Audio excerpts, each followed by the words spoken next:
సాయిరామ్ సమర్థ సద్గురు సాయినాథ్ మహారాజుకి జై. సాయి భక్తులందరికీ నమస్కారం అండి.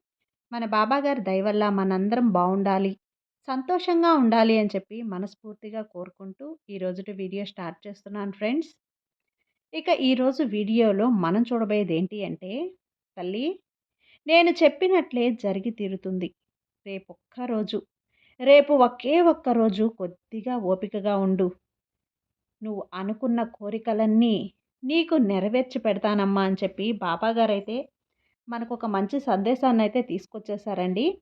ఆ సందేశం ఏంటి, ఆ సందేశం రూపంలో బాబాగారు మనతో చెప్పబోయే ఆ శుభవార్తలు ఏంటి అనేది ఈరోజు వీడియోలో బాబాగారి నోటి వెంటే విందాం.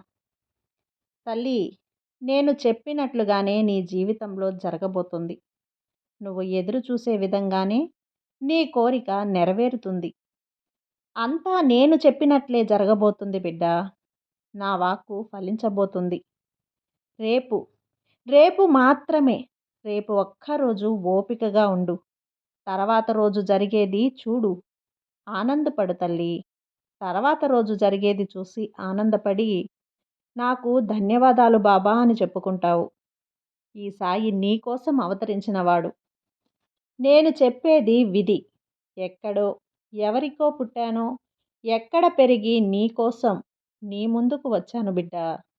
నేను ఎవరు అనే వివరాలు, చరిత్ర కూడా ఎవ్వరికీ తెలియదు.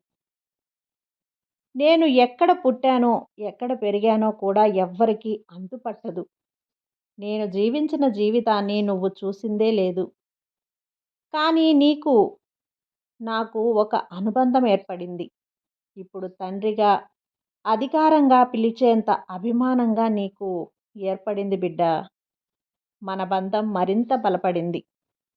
ఎవరు కూడా నన్ను బాబా అని తండ్రిగా పిలుస్తారో వారు నా బిడ్డలే. నా బిడ్డలే వారందరూ. అలాగే నీకు నాకు ఉన్న బంధం పూర్వజన్మ అనుబంధం. జన్మ జన్మలకు మన సంబంధం వస్తూనే ఉంటుంది. నువ్వు చేసే పుణ్య ఫలితంగా నీకు నేను తండ్రిలా, గురువుగా దొరికాను. నీ భారాన్ని అంతా నేనే మొయ్యలేను అంటే పరిస్థితి ఏంటి చెప్పు? ఒక్కసారి ఆలోచించి చూడు. నువ్వు పడే వేదన పూర్తిగా నేను తప్పించడానికే నీ సాయిని వచ్చానమ్మా. అందరూ ఒంటరిని చేసి వదిలేసినా సరే నువ్వు మాత్రం ధైర్యంగానే ఉన్నావు. ఎందుకో తెలుసా? నాకు నా సాయి ఉంటే చాలు. నేను నా దైవాన్ని ఎప్పుడూ వదలను. అలాగే నేను నమ్ముకున్న నా బాబా ఎప్పుడూ నన్ను వదలరు అనే దైవ సంకల్ప బలంతో ఎంతో శక్తివంతంగా, మనపక్వంతో దృఢంగా ఉన్నావు తల్లి. ఇదే నీ గెలుపుకి మొదటి విజయం. కాబట్టి నువ్వు ఎవరికి దేనికి భయపడనవసరం లేదు. నిన్ను ఎవ్వరు వదిలినా వదలకపోయినా ఈ సాయి సర్వదా నిన్ను కాపాడుతూనే ఉంటాను.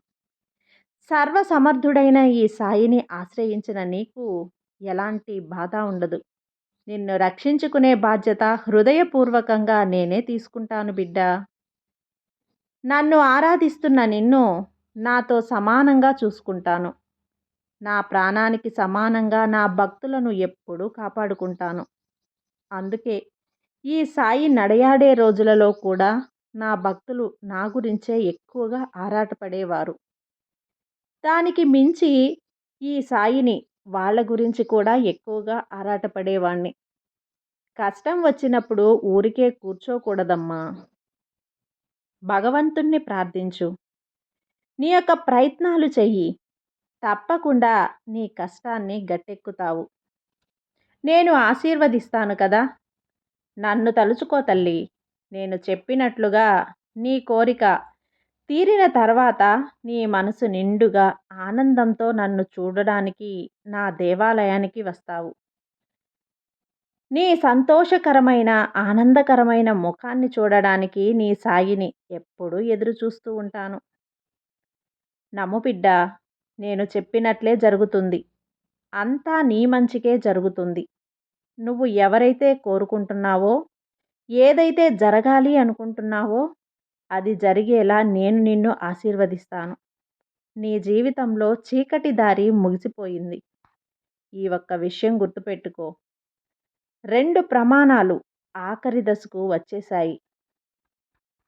ఆ ముగింపు ఆఖరిన వెలుతురు అనే ఒక ఘట్టం ఉంటుంది. ఆ వెలుతురులో నీకు ఇష్టమైనవన్నీ దొరుకుతాయి. నా దగ్గర నువ్వు ఇష్టపడి అడిగినవన్నీ నీకు అందించే బాధ్యత నాది. వాటన్నింటినీ కట్టగా కట్టి నీ చేతిలో పెడతాను. నువ్వు వాటిలో ఆనందం ఈ షిరిడీ సాయిని చూడడానికి షిరిడీకే వచ్చే అవకాశం ఉంది బిడ్డా. నువ్వు ఇష్టపడే వస్తువు త్వరగా నీకు దొరుకుతుంది. అంతేకాకుండా నువ్వు గెలవాలి అనుకున్న మంచి స్థాయిని కూడా గెలుస్తావు. షిరిడీలో కలుద్దాం తల్లి. తప్పకుండా నా దేవాలయానికి అంటే షిరిడీలో ఉన్న దేవాలయానికి రా. తప్పకుండా నన్ను షిరిడీ చేరుతావు. షిరిడీకి వెళ్ళాలన్న కోరిక కూడా నీకు నేను తీరుస్తాను. నీ బాబా అన్నీ నీకు అందిస్తాను బిడ్డా. నీ బాబా ఉన్నాడు అనే నమ్మకంతో జీవించు. బాబా ఎప్పుడూ నీకు అండగా ఉంటాను. నీ తండ్రి అయిన నీ బాబా నీతో ఉండగా నీకు భయమెందుకు చెప్పు? సర్వే జన సుఖినో భవంతు. జై సాయిరాం.